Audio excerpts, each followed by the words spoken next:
Good morning, friends. Pastor Sarah here to get us started and focused for our conversations around tables today for our feast. As we connect with the Jesus story and let our stories mingle together with those at our table, and as we enjoy coffee and bacon and all the good and sacred things that happen when we eat together. So thanks for being flexible with this kind of experience of God and worship and each other. And always special welcome to our kids who are with us. We are so glad that you are here. You make this time better. So thank you for being at the table too.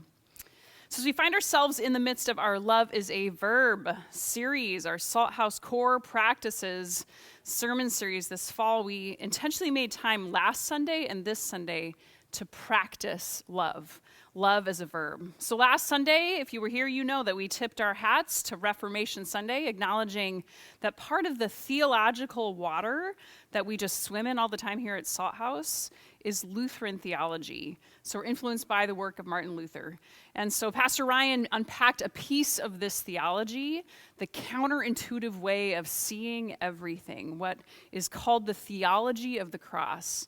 It's this provocative, gritty reality that God meets us in our places and our moments of greatest suffering. That Jesus' cross then reveals something of this, that even there in death and suffering, there is God. And we made time to gather literally at the cross together. We spread it on the floor to light candles, to be honest about the suffering and the pain in our lives, and to be found by God at the cross in our suffering. We also invited our kids last week to wear their Halloween costumes, and so man, maybe only at Salt House do you catch a glimpse of just the vision of the life of Jesus being one where Spider-Man and Little Red Riding Hood and a unicorn can lean over and light their own candle at the cross, right? It was so good, so good. But really, it was a deeply meaningful time, practicing love, opening to the surprising love of God that finds us in our darkness together. And I just mentioned that because today we continue to practice love in that same kind of spirit in the ways in which our conversation and our experience will go for today. So friends, today, this is All Saints Sunday. How would you describe what All Saints Day is? Well, we celebrate it here as a day where we remember the saints.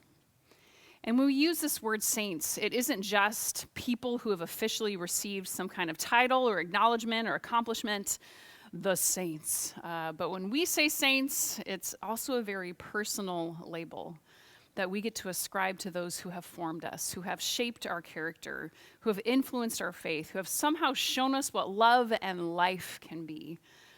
There's a great prayer from Justin McRoberts. He was with us just a few weeks ago.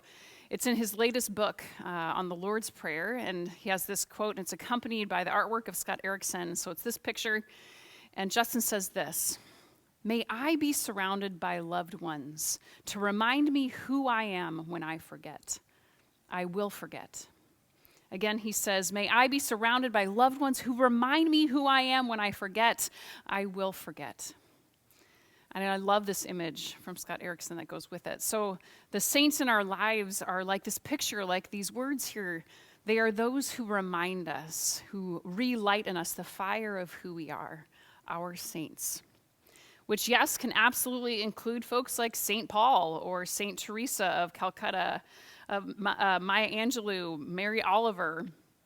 It's also our 11th grade math teacher, our beloved grandmother, our friends who have known us forever, or the friend that we're just getting to know. So saints can encompass just a very wide breadth of people in our lives. Our saints are those who have shown us what love as a verb can look like. And on All Saints Sunday, we specifically remember those who fit this description, who have died, right? The saints who are physically gone from this world, especially those who have died recently. So we make room to name them, to hold them in love and celebration, to give thanks for them and for how they have shaped our lives and even the wider world. There's much that I love about the Jesus story, but one quality that we see celebrated on All Saints Sunday is the importance of remembering. In the story of God, the past matters, right? Who was in the past matters. Remembering our ancestors, remembering those who have come and gone, remembering how they left an imprint here. remembering that their story continues in our story, that we are part of this integrated fabric of humanity. That is the story of God. And days like All Saints Sunday invite us to pay attention to that, to stop and embrace the grief and the joy and the complexity of remembering, of celebrating, of naming our saints and how they live on in us. So my friends, this is what we get to talk about today. Who we get to talk about today, really. We get to pull up a chair and make room at the table for our saints, to name them. So my friends, who are your saints? Who is this for you? What faces come to mind as you consider who has died, who you want to give thanks for today? This may have been a year or a longer season where you've seen a lot of loss, and so it feels like you have a very long list of saints. Or you're facing really significant loss. Man, we have seen some tragic losses in our community this year. Family members who have died by suicide, the loss of pregnancy, the death of a parent, the death of a child, and every other form of family member and just dearest friend who have died. Jason and I lost a dear friend even just this week. So we've got some saints who are on our hearts today. And some of us may be thinking how we really haven't lost anyone recently, and that's okay too. I just want to name that we will all come at this from very different places, and we can just show up as we are with whatever raw, emotional tears might be there, and others will have none. All of it is welcome at the table. So we get to share about our saint today. We have a few questions there on the table, which are there if that will help guide conversation and the sharing. I'm going to just touch on them quickly so those who are listening live or later will get a sense of what we're talking about too.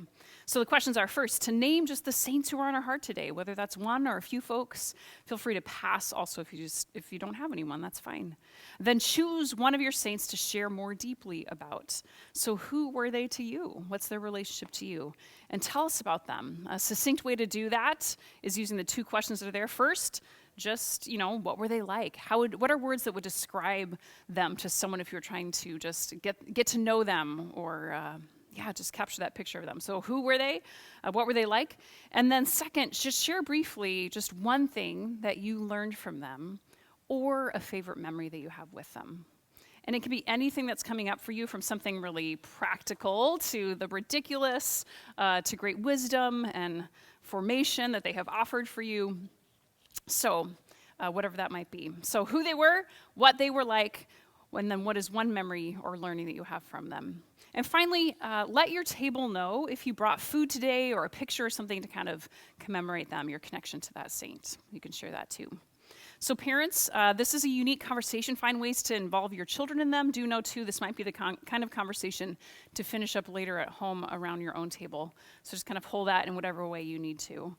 All right, so you guys ready to get some food? Yes. All right, so do begin conversations as you're waiting for your food to be dismissed or your table to be dismissed to get food. Introduce yourselves if you haven't already, and be sure everyone has a chance to share over the course of the time that we have. Put things on pause as you need to as you go get food. We're gonna have two lines, so hopefully the food's been spread out evenly between the two. So do know that you can go back for more, so just grab a little bit, get some on your plate, get back to that seat as we make space for conversation. We're gonna have a full 30 minutes for sharing today as we spend time with our saints. Then at the end of that time, Pastor Ryan will lead us into a really cool experience of praying for and giving thanks by name for all of our saints. So that'll be great too. So as we begin our meal time, I just want to offer our reading for today.